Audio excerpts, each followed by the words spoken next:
Olá, Memória Brasileira volta nesse mês de julho fazendo uma tentativa de enfrentamento com aquela máxima que diz que o Brasil é um país sem memória.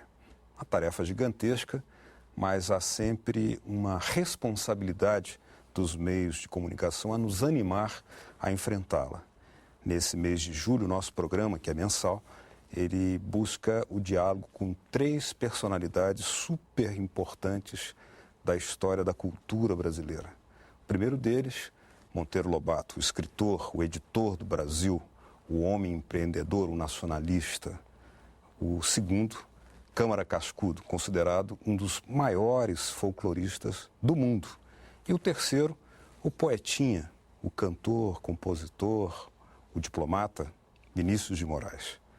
É exatamente com esse espírito de fazer um diálogo construtivo com a nossa memória brasileira que abrimos o nosso programa de hoje. E vamos começar por Monteiro Lobato. Monteiro Lobato era aquele homem que dizia que um país se constrói com homens e livros. Mas ele não foi apenas um escritor, não foi o escritor popular regionalista, não foi apenas o escritor de histórias infantis em que buscava transmitir às novas gerações os maiores conhecimentos sobre a ciência, sobre a história da filosofia, das civilizações antigas, como a Grécia, por exemplo.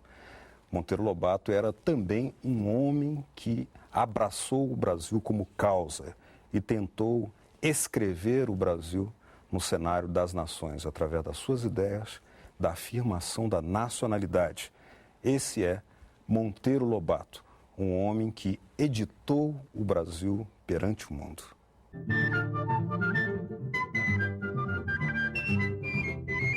Para a maioria dessas crianças, esse não é o primeiro contato com a obra de Monteiro Lobato. Meninos e meninas que estão ainda dando os primeiros passos no mundo das letras já conhecem o universo do Sítio do Pica-Pau Amarelo e até apontam os personagens preferidos. Emília. Eu gosto daquele cara de Emília. Escolhe. Emília. Emília, por quê? Porque é bonitinho. Emília, Pedrinho, Narizinho, o Visconde de Sabugosa e o Saci já encantaram muitas gerações. Gente como o professor, poeta e crítico de literatura Cassiano Nunes. Aos 77 anos de idade, este senhor revela-se um apaixonado por Monteiro Lobato. Paixão iniciada com a leitura do livro A Barca de Gleire. São 40 anos de correspondência de Lobato com uma pessoa só, o amigo de juventude Godofredo Rangel. São cartas. Nas cartas Lobato, ele se desnudava, ele aparecia na sua inteireza, o seu talento, em todas as variações do seu gênio. Humor, simplicidade, sarcasmo, reflexão, fantasia. E aí eu me apaixonei.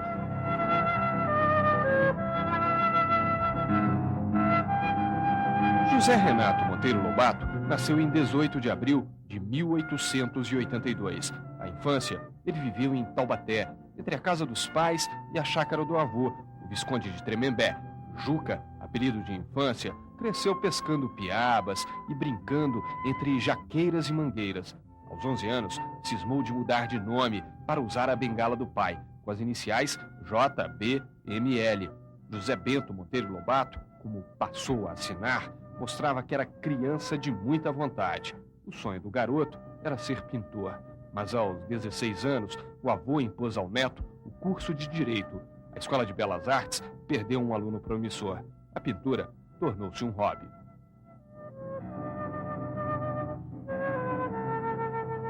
Na Faculdade de Direito do Largo de São Francisco, Monteiro Lobato foi eleito presidente da Sociedade Literária dos Estudantes. Formado, tornou-se promotor. Anos depois, herdou do avô a fazenda São José do Buquira, para onde mudou-se com a família. Em 1914, publicou os artigos Uma Velha Praga e Urupês. Nascia Jeca Tatu e despontava um escritor de talento.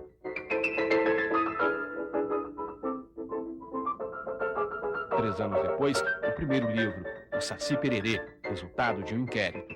Em pouco tempo, Lobato tornou-se o primeiro escritor brasileiro a vender mais de 1 milhão de livros. Ele tinha essa facilidade, esse talento, esse gênio congênito de, quando ele queria escrever para crianças, todas as qualidades que existiam dentro dele, elas aí se revelavam, se exteriorizavam.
Monteiro Lobato não era apenas aquele escritor genial que fazia da invenção de personagens fabulosos a alegria e a maravilha das crianças.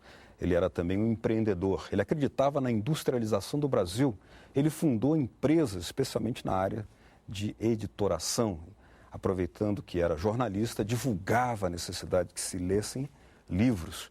E naquela época isso era considerado quase que um escândalo. Hoje, muito ao contrário, o petróleo aí existe, aquilo que teria levado Monteiro Lobato, na época, à prisão, a afirmar que existia petróleo. Quem vai duvidar hoje da grandeza que é a Petrobras? E também em relação aos livros, hoje são os grandes jornais que naquela época estranhavam a divulgação dos livros, que fazem da sua própria vendagem conjunta a divulgação da leitura no Brasil. Monteiro Lobato, portanto, perante a história, tem razão.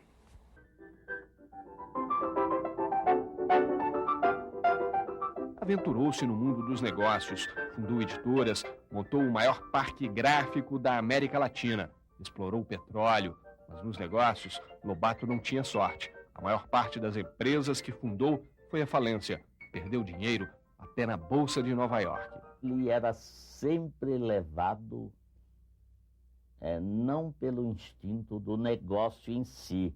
O negociante é prudente antes de tudo, é objetivo. Ele não era. Não é? E então ele ia sempre, como era levado por um sonho, ele ia além das possibilidades e acabava, pode-se dizer, na falência, né? Mas de qualquer maneira, Lobato, na verdade, foi o criador da vida editorial brasileira, nacional, sem dúvida.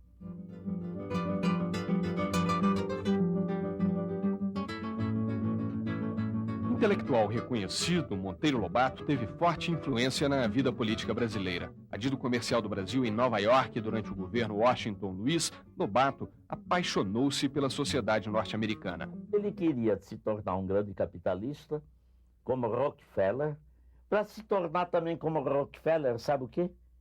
Um grande filantropo. Ele dizia para o Anísio Teixeira: se eu ficar rico, eu crio uma instituição de educação. Queria educar o povo brasileiro todo. Imagina que... Só que nunca deu certo, né? Nunca deu certo. Fazendeiro, editor, explorou petróleo, se meteu em tudo. Eu faço muito a crítica dele nesse aspecto, porque eu acho que a função dele era como a de Machado de Assis: escrever. Ao retornar ao Brasil, colocou seu lado empreendedor a serviço do nacionalismo. Liderou as campanhas do ferro e do petróleo. Admirado por Getúlio Vargas, o escritor foi convidado para chefiar o DIP, Departamento de Imprensa e Propaganda. Recusou a nomeação, mas não perdeu o fã que lhe seria de grande valia quando foi preso por acusar o general Horta Barbosa de dificultar a exploração de petróleo por empresas brasileiras.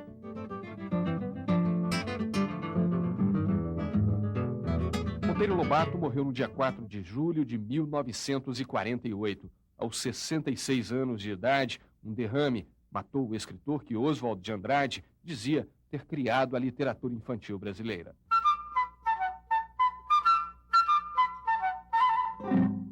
A obra do escritor sobreviveu ao tempo. O Sítio do Pica-Pau Amarelo tornou-se referência, quase um rito de passagem para crianças que se aventuram pela literatura.